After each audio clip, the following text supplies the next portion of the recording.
Welcome to the Science of Self podcast, brought to you by Peter Hollins and Newton Media Group. Today is Friday, February 18th, 2022.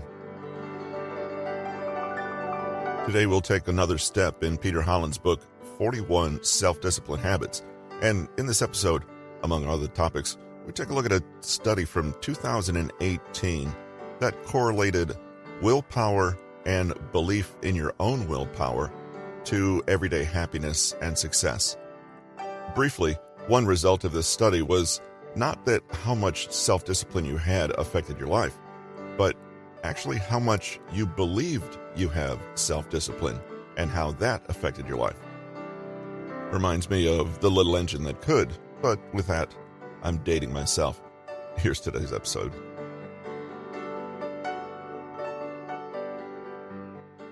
Believe in willpower.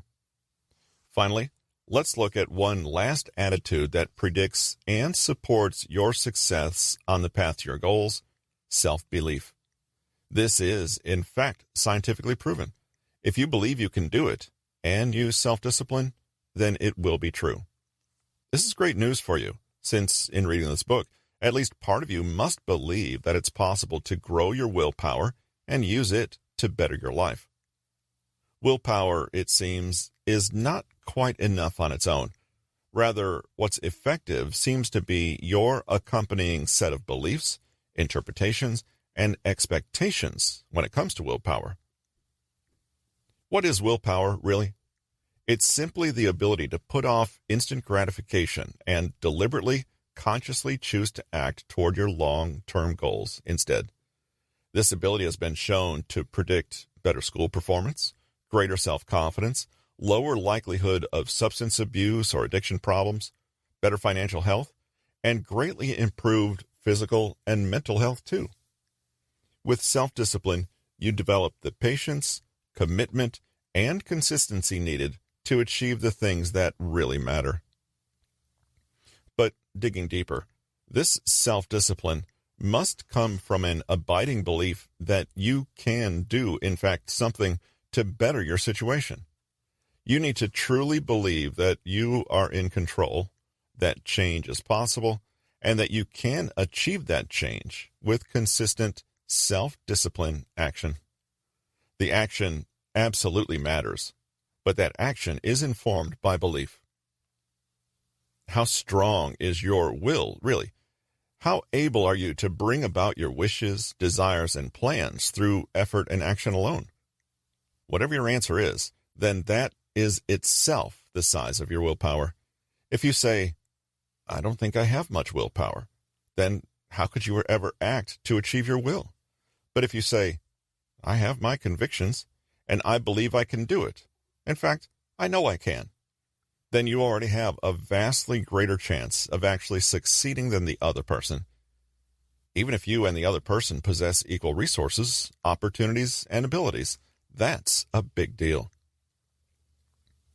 How to use this in your life immediately? Having self-belief may come across as one of those cheesy things people work on in self-help books, but the fact is that there's an almost magical ability of your body and mind to follow through on what your conscience has already decided is the case. It's easy to start fostering this belief in yourself. In 2018, Michael Inzlicht, a University of Toronto psychologist, asks participants to rate themselves according to how self-disciplined they were.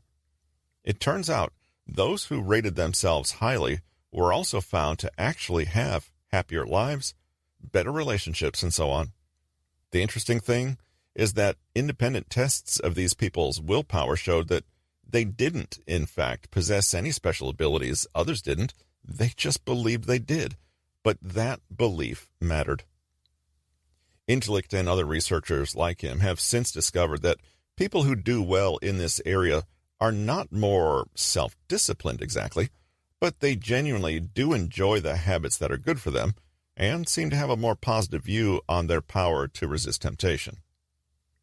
Developing this for yourself is twofold. You need to A, develop better habits and learn useful techniques for managing temptation and sticking to good habits, but also B, You need to believe that this is possible and that you personally can do it with effort. If you find yourself lacking in this area, the irony is that simply having a little faith in yourself will start to shift things for you. As we've seen, gratitude, responsibility, honesty, and allowing others to hold you accountable are great ways to improve your life. But there's also a lot to be said for simply believing in yourself. Whatever your weaknesses are, whatever your obstacles, hold on to the idea that it can change and you can change it. It's this attitude that will most empower you. Every morning, wake up and say to yourself, I can do this. Your this will change day to day, but so long as you have self-belief, you'll have a much greater chance of achieving it, whatever this is. We'd like you to help us keep this podcast sponsor-free. Please take a moment in your podcast provider to subscribe to the podcast, leave a rating and a review, and share an episode or the podcast itself with a friend.